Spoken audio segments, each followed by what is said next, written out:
السلام عليكم ورحمة الله وبركاته. طلاب الصف الثاني الإعدادي، إن شاء الله النهاردة هناخد خصائص سكان وطننا العربي. تعالوا نشوف سكان الوطن العربي أنماطهم إيه. أما يجي يتكلم عن خصائص السكان بنقول إن ربنا سبحانه وتعالى وهب الوطن العربي بيئات متنوعة، سكان بيتميزوا بالذكاء والفطنة، استطاعوا العيش في تلك البيئات المختلفة واستثمار مواردها. طيب نتائج ده ايه؟ ان تنوعت انماط معيشتهم وتنوعت اماكن اقامتهم، مش كلهم بيقيموا في مكان واحد.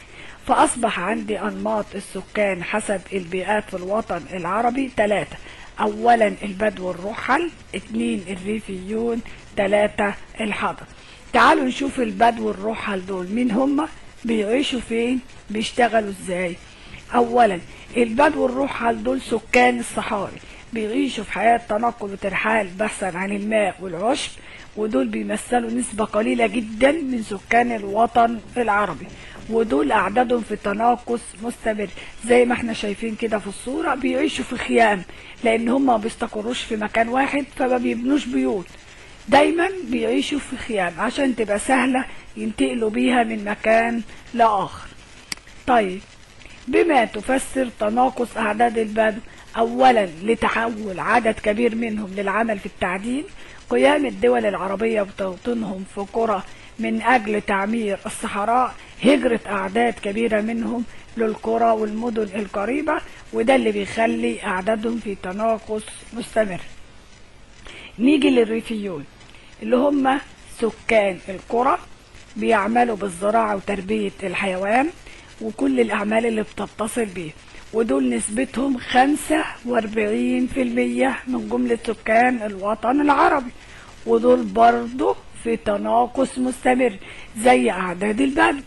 طيب ايه اللي بيخلي أعداد الريفيون في تناقص مستمر؟ قالوا بسبب الهجرة المستمرة من الريف للمدن. علشان كده الدول بتحاول توقف الهجرة دي علشان تقلل من سكان الحضر وتزود أعداد الريفيون، وزي ما احنا شايفين هم بيشتغلوا في الزراعة في القرى. نيجي هنا للثالث، النمط الثالث هم الحضر، دول سكان المدن، ودول بيشتغلوا في مهن مختلفة زي الصناعة والتجارة والخدمات. الخدمات دي يا إما في الصحة يا إما في التعليم، ودول نسبتهم 55% من جملة سكان الوطن العربي، ودول النمط الوحيد اللي في تزايد مستمر. طيب تزايد مستمر ليه؟ قلنا ليه؟ بسبب نشأة المدن البترولية زي دول الخليج العربي، إنشاء الدول العربية للمدن الصناعية زي سوريا ومصر في مدينة العاشر من رمضان، زي الهجرة من الريف للمدن. كل ده بيزود أعداد الحضر. طيب ايه النتائج المترتبة على الهجرة من البدو ومن الريفيون للحضر؟ ظهور حاجة اسمها الأحياء العشوائية. الأحياء العشوائية دي ايه؟ هي عبارة عن أحياء بتنشأ دون تخطيط حول المدن الكبرى، وبتفتقر أولا للمرافق المختلفة بتدني الخدمات الصحية، تدني الخدمات الاجتماعية، وارتفاع الكثافة السكانية. كل ده بيحصل في الأحياء العشوائية. عشان كده هي بتمثل مشكلة كبيرة للدول، لأنها بتحاول إنها توفر لهم الخدمات وفرص العمل في المدن الجديدة علشان تقضي على الأحياء العشوائية. نيجي بقى لخصائص السكان الاقتصادية والاجتماعية. أولا خصائص السكان 4: الاهتمام بالتعليم، تنوع الأنشطة الاقتصادية، ارتفاع مكانة المرأة، والتمسك بالقيم والأخلاق الحميدة. الأربع صفات دول هم خصائص سكان الوطن العربي الاقتصادية والاجتماعية. طب تعالى ناخدهم واحدة واحدة. أولا الاهتمام بالتعليم. إزاي بتهتم الحكومات في الوطن العربي بالتعليم؟ إنها بتحرص على إتاحة فرص عادلة في التعليم لجميع الأبناء سواء الأسوياء أو ذوي الاحتياجات الخاصة اللي هم المعاقين اللي عندهم إعاقات مختلفة زي إعاقة السمع، إعاقة البصر، الإعاقات الحركية. فأقامت المدارس والجامعات في كل مكان عشان تزود نسبة الملتحقين بالتعليم الجامعي اللي وصلت ل65.5% من جملة سكان الوطن العربي. تعالوا نشوف الخاصية التانية، هي تنوع الأنشطة الاقتصادية. هيقول لي يعني ايه كلمة الأنشطة الاقتصادية؟ هقول له هي عبارة عن أنشطة بيمارسها السكان في إطار القانون تدر عليهم دخل. طيب بيتميز السكان في الوطن العربي ايه؟ اقول له بالنشاط والحرص على العمل والاجتهاد. طيب الأنشطة الاقتصادية اللي بيمارسها سكان الوطن العربي، اقول له الزراعة، الصناعة، التجارة، التعليم. هيظهر عندي حاجة اسمها قوة العمل. مين هي قوة العمل دي؟ اقول له هي الافراد اللي في سن العمل والقادرين على العمل والذين يعملون فعلا او يبحثون عن عمل، ودي بتمثل 63.5%، ودي طبعا نسبة مرتفعة جدا للإعالة في الوطن العربي. طيب نسبة الإعالة دي يعني ايه؟ اقول له نسبة الإعالة هي العبارة عن عدد السكان صغار السن زائد عدد السكان كبار السن مقسومة على عدد السكان القادرين على العمل او قوة العمل اللي هم الشباب اللي بيشتغل.